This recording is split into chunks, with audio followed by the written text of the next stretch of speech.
and Ayoub from the Localization Fireside Chat, and welcome to another episode. Today, we are recording episode 185. Today's conversation is not about prompt tricks, model benchmarking, or which LLM is winning this week.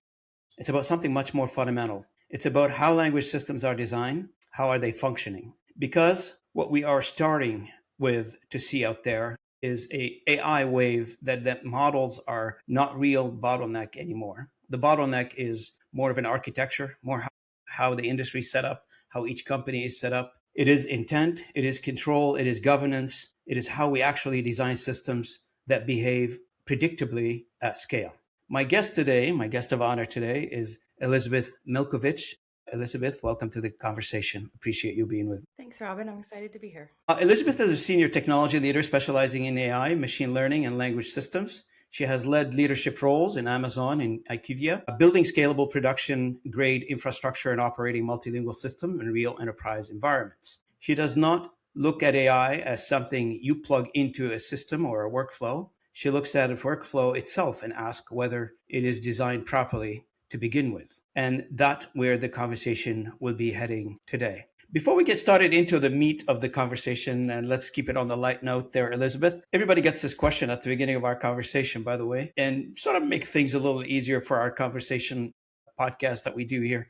This is my third one today. So what's your story? Great question. Well, I have always been fascinated by puzzles of all different sorts. And academically, I found two puzzles particularly interesting. And in college, I double majored in math and Spanish. People often found these to be really an interesting combination, an unusual combination. But for me, so much of it is about pattern and communication and truth. And so I just loved the way that that puzzles manifested in each of these disciplines. And I started out my career studying math. I went on to get my PhD in math and started out in academia, teaching math and telling people all of the cool things that you could do with math and the wonderful applications that it had. But then I started working in data science and found that it's so exciting to be able to use math and machine learning and now all the things that preceded what we now have as AI tools, that I found that so exciting to be able to point those towards business solutions. And I eventually found my way back to language because one of the budding places where AI was becoming predominant and creating new possibilities was in language systems where translations were required. And at IQVIA, we focused on translating for global clinical trials, which requires many kinds of translations for many different people with different levels of fidelity. And that's complex to manage. And then from there, I went on to Amazon, where we also had language systems at scale for dealing with search queries, translating internal documents, translating for you name it. Amazon's a huge company, lots of translations needs. So I enjoy these problems of the technical systems that need to underpin how humans communicate. And where are you located, Elizabeth? Where are you from? I'm in Seattle, Washington. And you always been in Seattle, or you moved around in the country a little bit? I moved around a little bit. I grew up in Washington State, but then after graduate school, I moved to Pennsylvania, and I spent 15 years in Pennsylvania before moving back to Seattle a couple of years ago. And my family is still here. My brothers, my sister, my mom are still in the States. I had wanted to get back near them. And hopefully it's not raining in Seattle. I hear it's always raining in Seattle. I don't know. Hopefully it's a sunny day for you. It does rain a lot, but on a beautiful day, you can't beat Seattle. It's so green and blue, and there's lots of trees and water and mountains, and it's just glorious. I've never been to Seattle, to be honest with you, but I heard it's the Vancouver of the United States from a greenery and weather. Yeah, that's a good comparison. It is a great place. Absolutely. Now, you've spent your career, Elizabeth, building AI systems that operate in real environment. When you joined Nimdzi, what problem did you see that research needed to explain, not just to comment on? I guess that's what research do sometimes. Yeah. I mean, Nimdzi does a variety of things, including, market insights, research, consulting. And so it's important for Nimdzi to really understand the state of technology, what's possible, what do customers need, what is realistic to deliver. So having a good understanding of the technology landscape and really being able to match that to the needs that localization leaders and that companies have. By specializing in AI systems and technology, That's the special expertise that I bring to Nimdzi to help bring that angle. And my regards, and say hello to Renato, Eddie, and the team at Nimdzi. I love these guys, and they do great work. And one of these days, we're going to bring back Renato on this channel. I've had him a couple times. Should bring him back and bring his energy and bravado to the conversation one more time. Tell him I said hello if he's not listening to this one already. Your role currently at Nimdzi is can you explain it a little bit better, like in terms of, are you in an engineering role? Is that what it is? Or are you just on the discovery side from a customer perspective? Are you in front of the customer trying to discover their situation? It's a good question. So Nimdzi has an expert network that has people from a variety of backgrounds. Particularly, Nimdzi has specialized historically in localization, but they're branching out into some additional categories, including just general AI and customer and user research. So the Nimdzi expert network includes experts with different backgrounds and different specialties that they can combine together to perform research projects, to gather market insights, and to deliver consulting services. So I come in specifically with a technology angle. So when there are cases that involve deep technology or coordination with engineering teams and things like that, that could be a place that I would be able to help. And I'm assuming you operate globally and not just for the certain geography, right? So for Nimdzi? Yeah. Yep. Okay. Now, where does the industry sit right now in terms of status of the industry? What's your view on the industry as it stands right now? Yeah, there's been a lot that has been discussed about the industry, and a common terminology that's used is that value has to shift upstream. And I think we're starting to see that, where there are a lot of things that localization used to happen in after the fact of content creation, and would have timelines that could be longer, or that could localization happened after content creation. But we're increasingly seeing that that can't be the case, that in order to meet business goals and in order to expand, that things have to get faster and move closer to where content is being created and where communication is happening. And that transition is aided by LLMs and modern machine learning tools, but it is a different paradigm. So I think the industry is in a spot where there's a tremendous amount of knowledge, a lot of data assets, and a lot of processes that need to be combined in new ways in order to unlock that value. Because it's not like LLMs will enable companies to communicate effectively without linguistic intelligence, but they also can't have it operate on the same slower after the fact paradigms that have been historical. Yeah, I've got a question about the language intelligence in a second, but I want to explain to the audience what Elizabeth means when we, regarding the upstream, the localization is moving upstream. What does that mean? You've heard me on this channel for the past 2.5 years talk about localization being an afterthought in any process, in any content generation process, being a website, being any content you're trying to develop. People will spend hours, days, months trying to develop these projects. And just before deployment, just before publishing, somebody would think, hey, we need to put it into other languages. So you spend, many hours and days and nights trying to create something. And that last mile, just before you get to the last mile of publishing, you throw translation in. It was not really, thought about initially at the beginning of the development process. It was way down the road from the development process back into publishing almost. And what Elizabeth's trying to tell us here is now translation is moving upstream, closer to the development stream. So at the beginning of the process, we're starting to see some indication of those. And I agree with you, Elizabeth.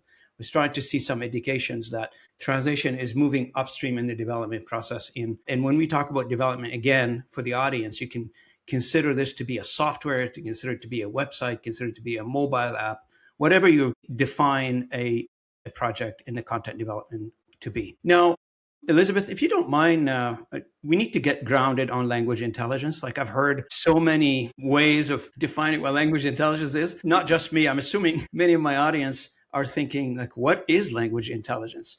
Is there a clear definition out there, or at least your version of it? I'm happy with your version. That's fine. Sure. So if we think about the process of communicating in multiple languages, there are obviously mappings between them of, how you can it can go word for word in some cases, but sometimes it's conceptual. Sometimes it's more that it's not a word for word translation. It's re-expressing a similar intent in a different language. So it's more like multilingual representations. And that involves a few different aspects. So some common things that will be familiar is that your terminology, the preferred ways that you want to say things, your specific style rules, if there are certain preferences for how you want certain information to go. Those kinds of things are assets that can be used to steer the model's outputs. And the models typically have defaults that it'll fall back on if you don't supply those things. But those are often not what people want if they have invested in particular terminology and they need to be consistent across documents or consistent in how they communicate, and if they've chosen a specific brand voice. So those kinds of things require effectively examples and queryable insights so that that's available when contents are generated. So does that almost sound like language nuances, cultural adaptation, try to make sure that we're hitting the right nuances for either a brand or demographic area? Let's say, I don't know, I live in Canada. Let's say region A in Canada speaks French in a certain way, that kind of thing. Mm-hmm. Is that where we're going with this, the language intelligence piece, to make sure we're addressing each requirement on its own? Well, I mean, so the assets themselves, so could be representations of, like term bases and translation memory and style guides. Those are types of assets. They can be restructured or supplemented with additional information to make them more machine usable. But those are language assets, that those convey information about how to express something in the target language. And if we think about more and more things being moved to being machine generatable, we can achieve more things like hyper-personalization, where you could have different regional variants that are referencing different terminology choices or different style rules. Then it becomes an interesting question of how do you measure the effectiveness of that? And how do you make sure that you're actually communicating with people in a way that matters to them? So the problem has historically been that was prohibitively difficult, that it was impossible to be able to generate so many different things because the people and the pipelines that it would take to do that was not possible. But if we think about what could happen with large language models, where all it is flipping a switch to reference a different set of terminology, that makes it actually possible. But then the work becomes, instead of post-editing and correcting, it becomes curating that terminology set. Oh, that's what I was going to go that's right for the users. So there is still linguistic work. It just is different from the linguistic work of post-editing. And it opens up additional experimentation and additional communication options that were prohibitively difficult with NMT and with the technology of the past. So I find that so exciting, but it also requires curation of those insights and being able to plug them in correctly and having access to the right information at the right time to generate that.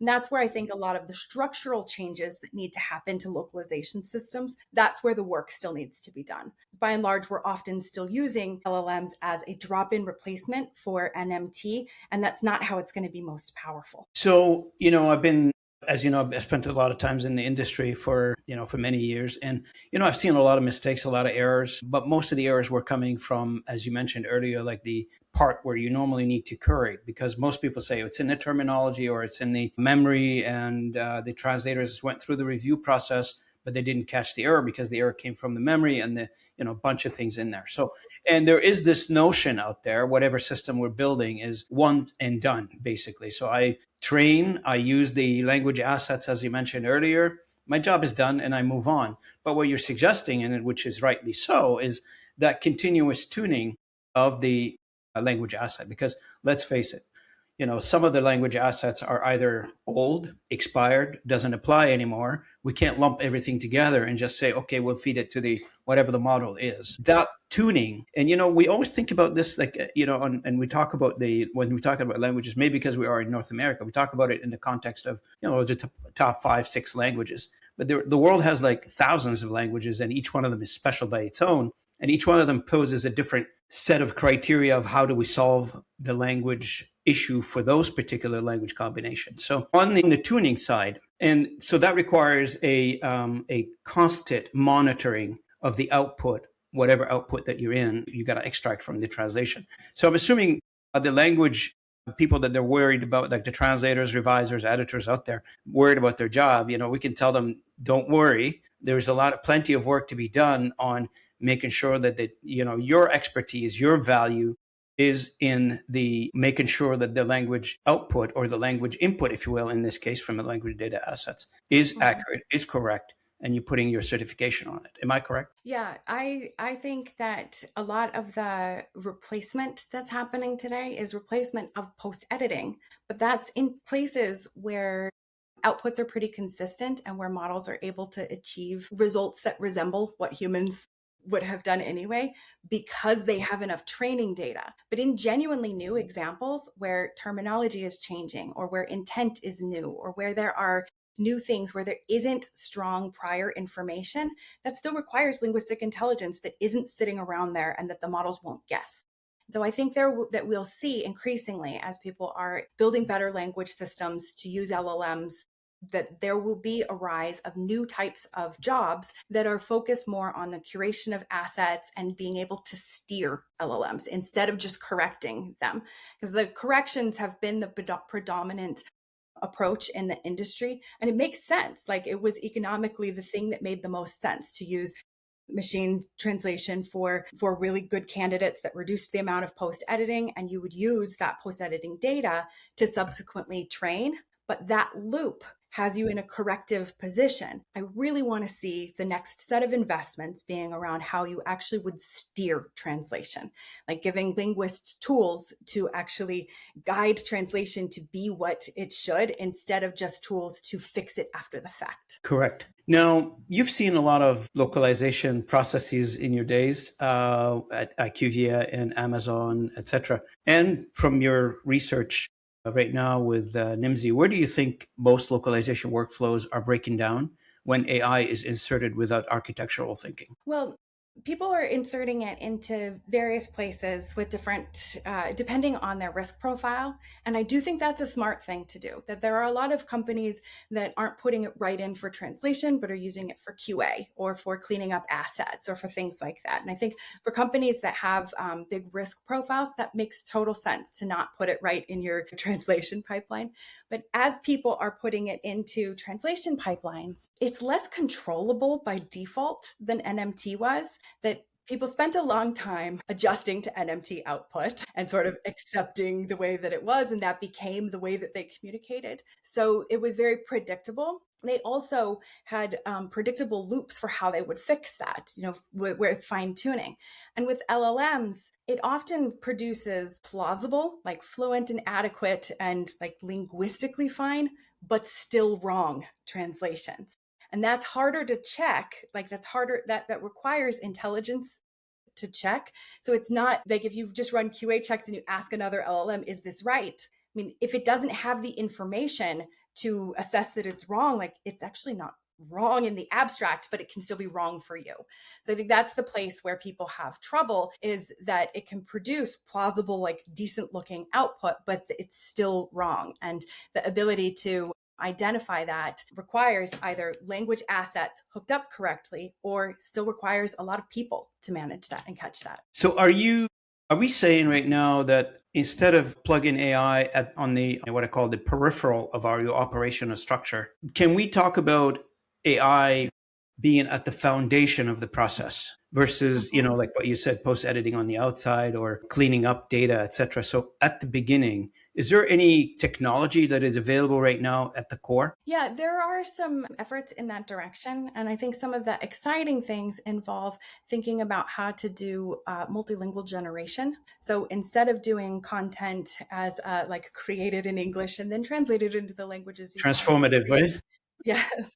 And that loop, sometimes that's the reality of how contents are created, is sometimes they're created in one language and then translated to others. But if we think about how LLMs work, that you could do more with a system where you could actually co-generate, that you could generate things in multiple languages. But to do that, you need to have some information about the intention of that, about how different concepts are referred in different languages. So the assets would need to take a little different shape. So like today's term bases and translation memory and style guides, they are useful components, but those being transformed into different kind of communication tools could enable multilingual generation rather than a post hoc translation pipeline. Now, when we talk about generating content in the original language right from the get go, and I've tested this several times, I speak three languages and that's fine. But for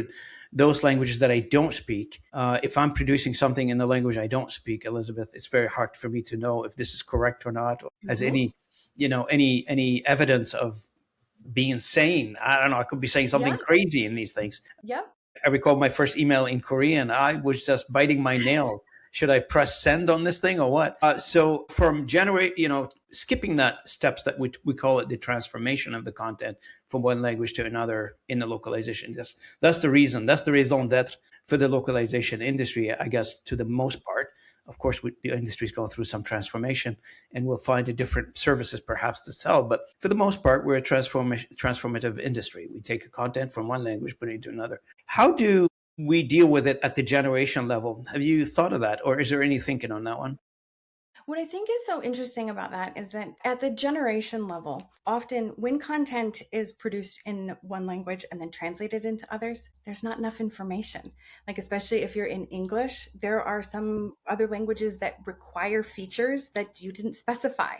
So, gendered nouns, for example, that your English source text didn't specify those. So, you're going to have translations problems and things that Yeah. need more I still remember context. my French, Elizabeth. We don't know feminine table or masculine table. I don't know why they give it gender. A table. Yeah.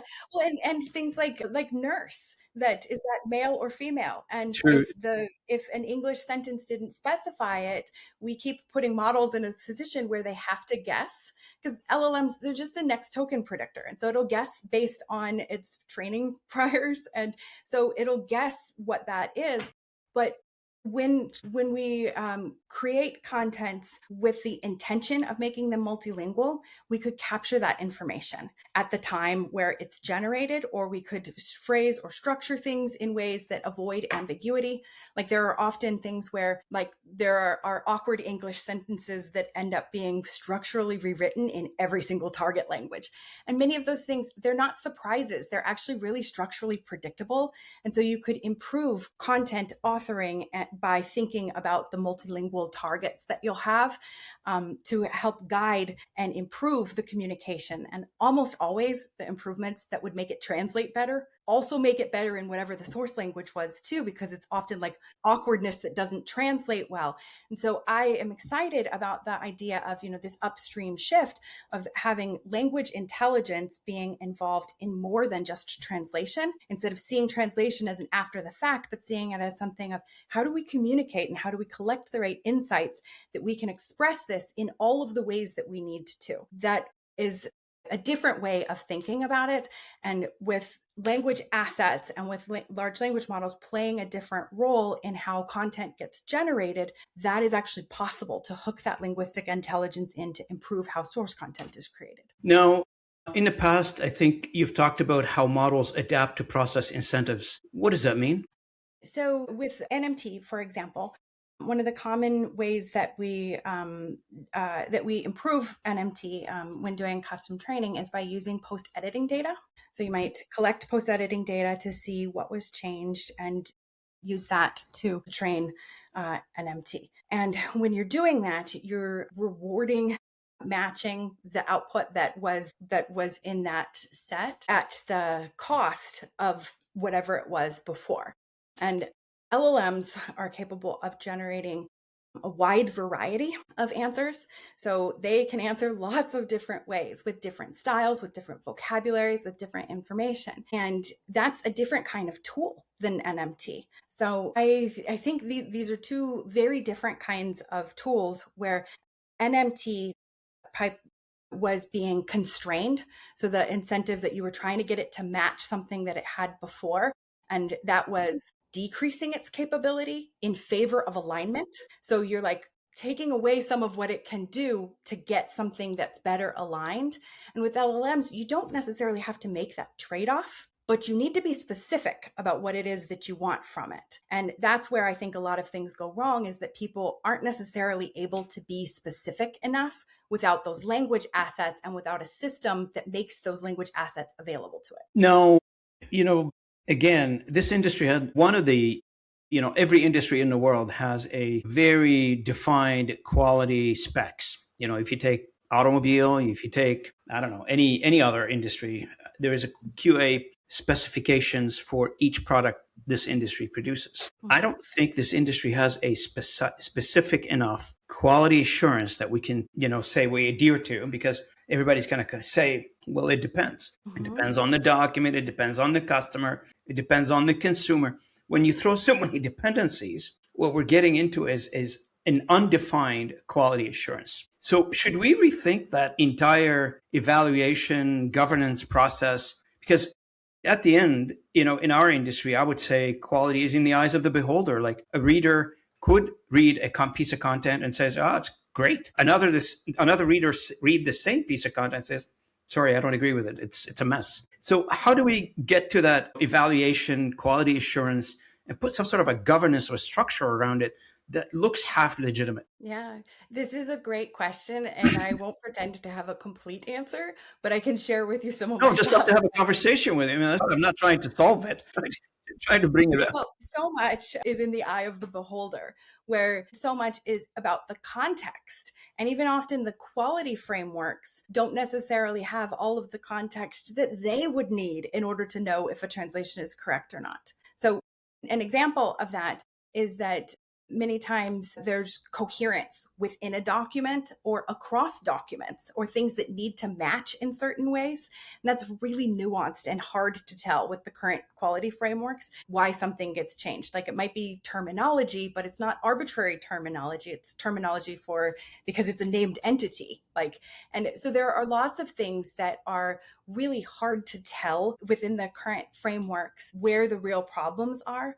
But I think the key is going to be in these language assets, because those so much define what was the intention around this, what were the instructions, and we can, at least with the language assets, we can get closer to being able to tell, were these adhered to, were these complete enough? Because that question, oftentimes what's happening is that the task itself is underspecified, where there's not enough information, where we say translate, but the target requires grammatical features that the source doesn't have, or where where there's information that you would need in order to translate it correctly that isn't there. And so that is a structural problem that affects both our ability to generate, but also our ability to evaluate. So I think both of those need to co-evolve, and to be able to reference a linguistic intelligence layer that contains those assets, and that we can check, did it adhere to what it was supposed to?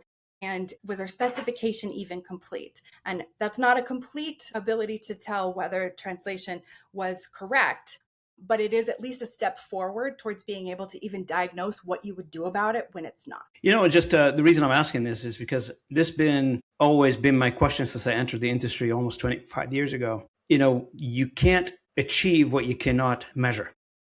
And if you can't really put your finger on it and say, okay, I'm going to drive from here to, let's say, Seattle. It's a long drive. But if I don't put a goal to myself, I'm not going to be able to get to Seattle. So the question with quality in the language industry, it's always been the case. I mean, I've seen customers that you've probably been dealing with for like 10, 15 years. You've done good work for them for the past 10 years. And new managers or new employees that come on the scene and they say, oh, your work sucks. Well, hang on a second now. It's been acceptable for the past 10 years. Nothing's changed. And now you deem the translation, it's not adequate. So again, if we were producing chairs, tables, televisions, we can measure them. We can say it's got a weight, it's got a color, it's got a structure that we can all agree to. But the language industry operates in what I call the gray zone area. It's like very gray, undefined, and which leaves a lot of people frustrated in the industry, causes a lot of anxiety for our translators. Yeah, I talk to the translators all the time. I mean, do podcasts with them online here.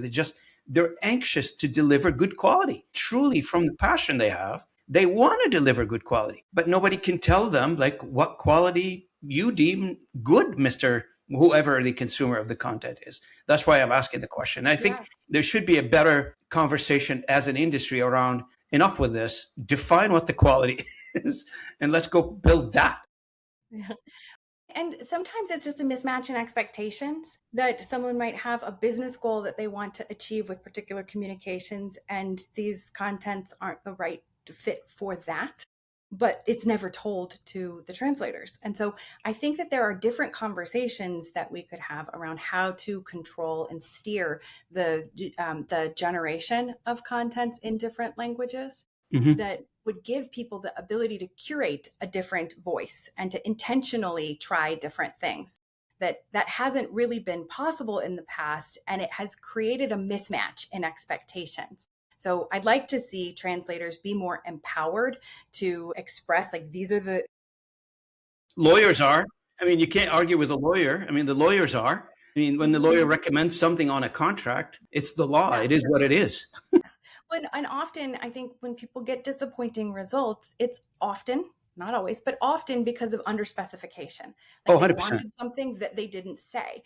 And if we create better communication, even about what the intention of different documents are, that a lot of things are happening today where there are sometimes just like single segment XLIFs flying around without context, that someone's supposed to magically guess what somebody intended with this.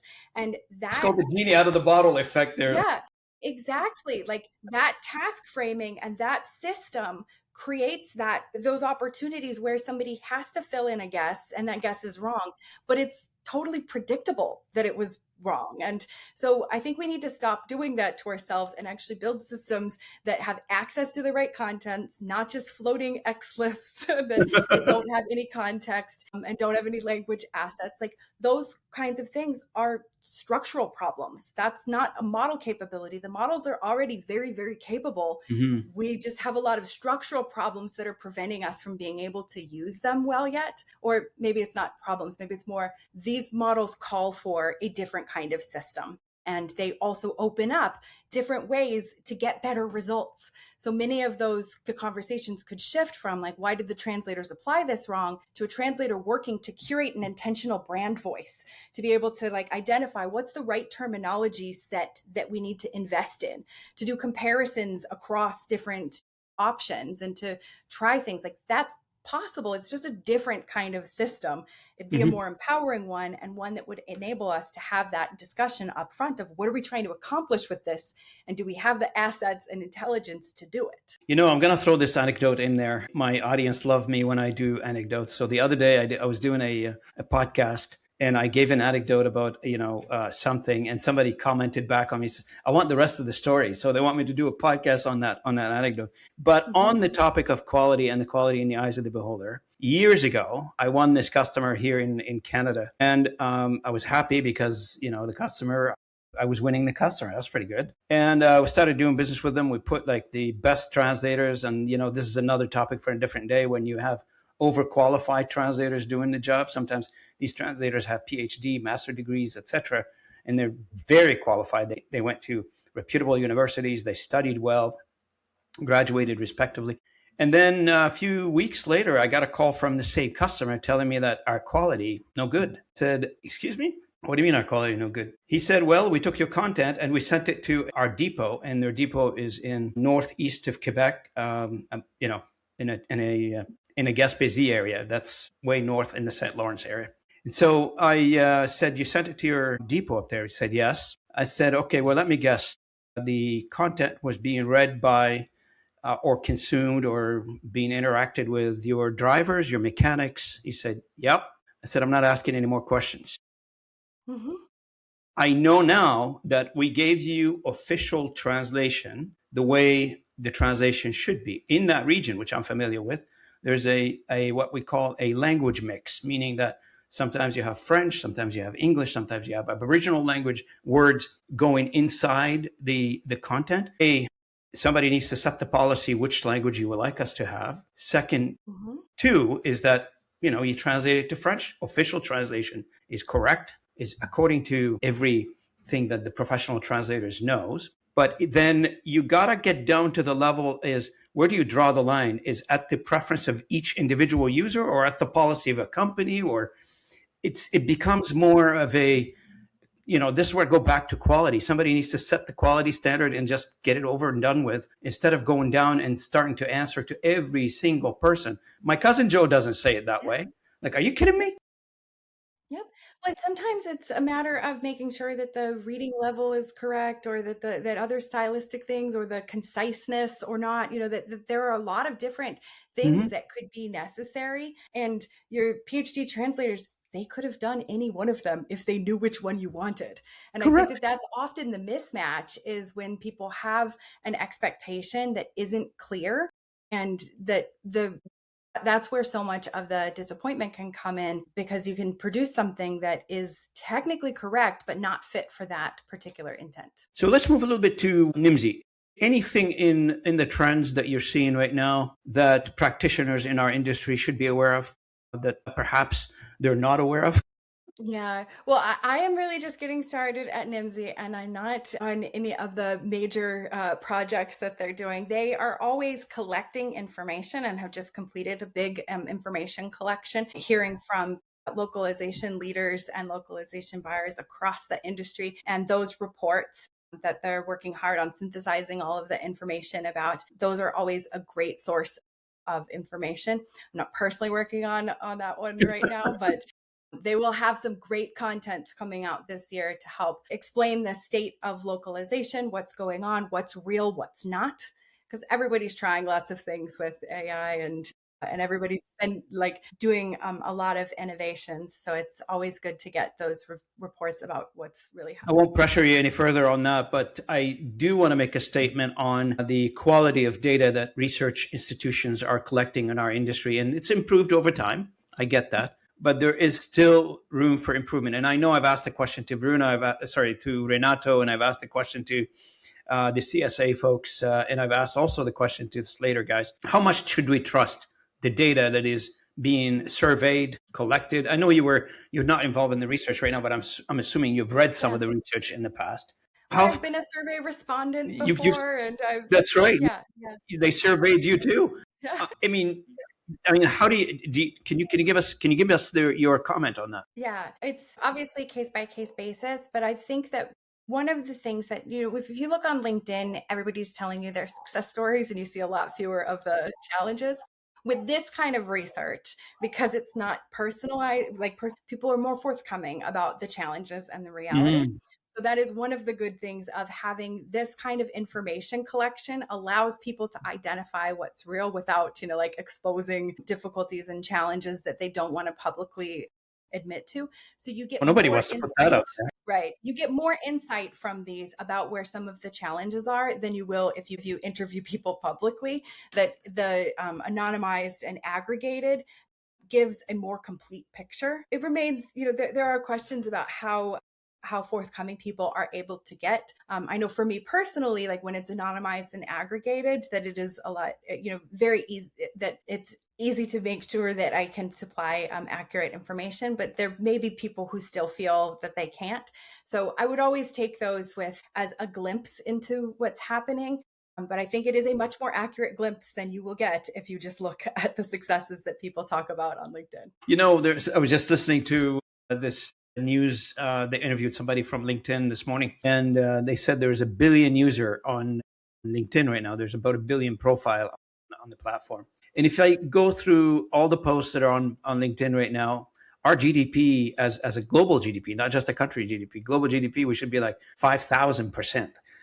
Because every post is glorifying the success. And you're right. I mean, you read posts that they're so successful that the next day they change jobs or they're looking for a job. So I don't know. You're right. I mean, if you look at just to take the information that's publicly available and try to synthesize that, you probably have to discount it by about 200% or something. I have no idea. Just because people don't want to put the bad news out there. I mean, you're right. Yeah.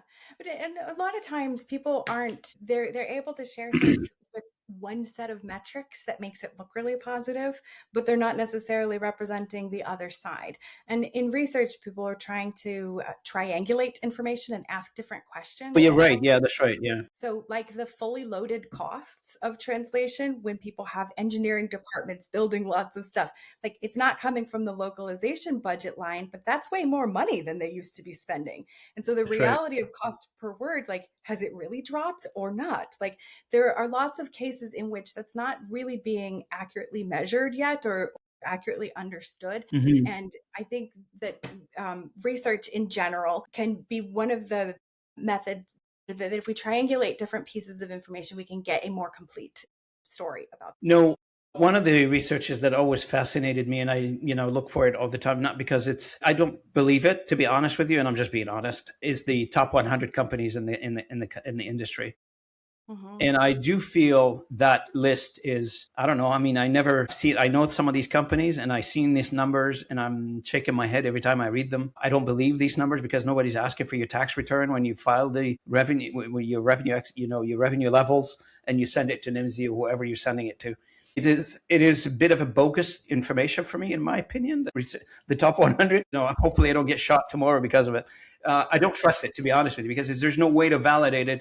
Because most people they know it's for marketing, they use it as such, and they fill out the information. Now I asked the Yeah. question before, and people told me like, "Oh, we triangulating a whole bunch of other dynamics in order for us to figure out if these numbers are real or not." I get that. I Yeah. mean, statistician, I guess they use many methods to come up or to figure it out. But that's my personal opinion. I understand your concern about it. I think that there is some due diligence that's put into it and some triangulation that happens. But it also is an interesting data point if you just think about it from the perspective of marketing, that people are signaling what they're trying to do and what they're, where they're going. And that's interesting data as well. So there's definitely interesting stuff in it. But I agree with you that you have to take a lot of things with a grain of salt, but I think there are a lot of interesting insights to be had when you look across the industry. What do you think of the human in the loop aspect that we kept on talking about now for the past year and a half? And are we elevating at this point? I'd like to get your comments on this one. Elevating humans to the role of designers rather than post editors, designer of data sets, process, logic versus a post editors, for instance. Yeah, I think that's a good explanation of it. Like when you think about human in the loop, like that is sort of, AI does some stuff, human comes in, and often what the human has to do is correct AI. And theoretically, that should lead to feedback signals that AI can get better. But that loop is slow and it often doesn't contain the reasons why something had to change. So it's not getting smarter at the pace of the intelligence of the human. Like the person knows why they changed things and they triangulated a lot of information to make that. But then the only thing the machine sees is the surface edit, like what changed, not why. And I think the human in the loop in that format, that the amount that kind of system can self improve is limited. But if we move the human to be in control of the loop, then if they're providing assets and steering how the models generate, that's a different sort of role that has much more leverage and other ways that a person can teach a machine. Right now, the predominant mode with the human in the loop is human cleans up after machine instead of human uses machine to produce what they intended to produce. So I think it's a much more empowering spot to be designing the assets and governing how the system works than to just clean up after it. So, do you see this as a struggle, not struggle, I guess, or a confrontation? I don't know, trying to come up with a softer word between a data scientist, tech people, and the linguistic team? I think that it's going to have to be a partnership because while there are a lot of things that the baseline fluency and capabilities for multilingual generation have improved tremendously in the last few years. And that's great. But the precision that people want to be able to achieve, that requires linguistic knowledge that isn't what your standard ML team has. And the curation of assets on an ongoing basis isn't what ML ops engineers are doing. Like, I think there are questions of system design and questions of the data assets and interfaces. And these require collaboration. I think that when teams have specific communication needs, it's almost always going to involve systems that have ML models, but also linguistic intelligence. And that requires partnership. Now, people who are listening to this are probably thinking, Robin, we do this all the time and we've got it all figured out. Okay, I get that. And again, I've been in this for 25 years, so I know exactly what's going on to a large extent. Obviously, I don't know everything, but I know enough to be dangerous, I guess, consider it that way. And I know this industry runs on the 80-20. Whatever formula you want to apply for this industry, 80% works all the time. 80-20 works all the time. And the problem with solving some of those issues that we're talking about today, they are being solved, let's say, in a localization firm at the top 10 customers that they have. They have an issue miniaturizing these solutions down to the last customer, because the larger customer pays more, they've got more volume and economy of scale. I can deploy a little bit more technology to it. We have not yet figured out a way to take this technology, make it meldable enough that we can put it in the hands of the users, being the operators, being the, as you mentioned earlier, the work as a team kind of thing. So instead of the linguistic team needs something to be adjusted in a technical matter, now they put it on a sprint list and it goes on for 6 months down the road, and maybe a year later we'll get to it because we got a bigger priority. These development incremental adjustment or development adjustments are taking much longer to get done because they're not being done. It's a complicated process. It's complicated systems that we're deploying. It is not like a convenient system where a translator can manipulate or adjust themselves. They still have to go back through the development cycle for any feature or for any adjustments. Yeah. What's your comments on that? That is the standard paradigm today. And through a lot of things that happen through fine tuning, the collection of data and the fine tuning of models and the QA of those models and the eventual release, that cycle is inherently long and it is dependent on engineers. It's only possible when a customer has enough data to merit it, to have enough data that's even a viable option. It's expensive, it's slow, it's got all sorts of issues. But when we talk about the linguistic assets and that those are portable, those are inspectable, those are modifiable by a person without asking an engineer. So if we change some of the interfaces, we can make systems that are more responsive without requiring significant engineering cycles. Because the methods that we've been using for improving translations have almost always required engineering cycles. That's a choice. We can change how we do some of that and invest more in data that can come together. There are QA challenges and things that we have to work through in this, but I think it's exciting to move some of those to being more empowered rather than having to wait for long engineering cycles. Okay, I'm enjoying this conversation. I might to go on for like a day or two, Excellent. but this is pretty good. It's pretty cool, actually. I hope you're having fun with it. I'm having fun. Yeah, it's great. You're asking great questions. If you were CEO of a language business, Elizabeth, today, what is the first structural priority you would make? Of a language business? Do you mean like an LSP or an LTP or? Sure. So, yeah, sure. Yep. LSP. Oh gosh, I hadn't thought about this one. Well, I think that